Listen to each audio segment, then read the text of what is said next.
ଆସନ୍ତୁ ମାମା ଯେ ଖିଚୁଡ଼ି ଖାଉଛନ୍ତି ଦେଖନ୍ତୁ ଖିଚୁଡ଼ି ଆଉ ଏଇଠି କଦଳୀ ଝୁଡ଼ଙ୍ଗ ବାଇଗଣ ଆଳୁ ପଡ଼ିକି ଭଜା ହେଇଛି। ଇଏ ହେଲା ମିକ୍ସ ଭଜା ମିକ୍ସ ଶାଗ ଭଜା ବାଡ଼ିରୁ ତୋଳିଥିବା ଝୁଡ଼ଙ୍ଗ ଆପଣମାନଙ୍କୁ ଦେଖେଇଥିଲି ସେଇ ଝୁଡ଼ଙ୍ଗ ଭଜା। ଏଇଠି ଆମର ବାପା ପଖାଳ ପାଣି ପକାଉଛନ୍ତି ଦେଖନ୍ତୁ ପଖାଳ ଭାତ ଦେଖନ୍ତୁ ବାସି ପଖାଳ।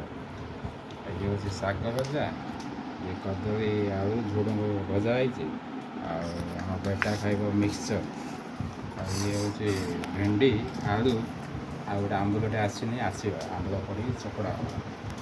ଏଠି ଆମ ଡାଲି ମୁଁ ଖାଇବି। ଏଠି ଦଳା ହେଉଛି ଦେଖନ୍ତୁ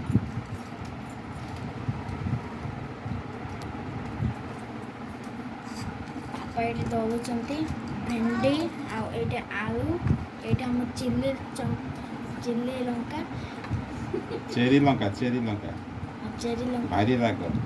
ଇଏ ହେଉଛି ଆମ୍ବୁଲ, ଇଏ ମିଶିକି ଦଳା ହେବ। ଏଇ ଦଳା ହେଉଛି ବର୍ତ୍ତମାନ ହାଇ ସାଙ୍ଗମାନେ ପାଣି ପକାଇ ସାରିଲାଣି ଏବେ ଦଳା ହେଇକି ପ୍ରସ୍ତୁତ ହେଇଗଲା ଭେଣ୍ଡି ଆଳୁ ଆମ୍ବୁଲ ଦଳା। ବର୍ତ୍ତମାନ ଇଏ ହେଉଛି ପଖାଳ ବାସି ପଖାଳ। ମୋ ପୁଅ ଖାଉଛି ଗରମ ଭାତ। ବର୍ତ୍ତମାନ ଏବେ ଖିଆ ହେବ। ଭାତରେ ବର୍ତ୍ତମାନ ଏବେ ଡାଲି ପକାଇବ ପୁଅ, ମୁଗ ଡାଲି ବାସ୍ ଗୋଳେଇକି ଖା। ହଉ ସାଙ୍ଗମାନେ ମୋତେ ବି ଭୋକ ଲାଗିଲାଣି, ବାପାକୁ ବି ଭୋକ ଲାଗିଲାଣି, ମୋ ମାମାକୁ ମୋତେ ଭୋକ ଲାଗିଲାଣି।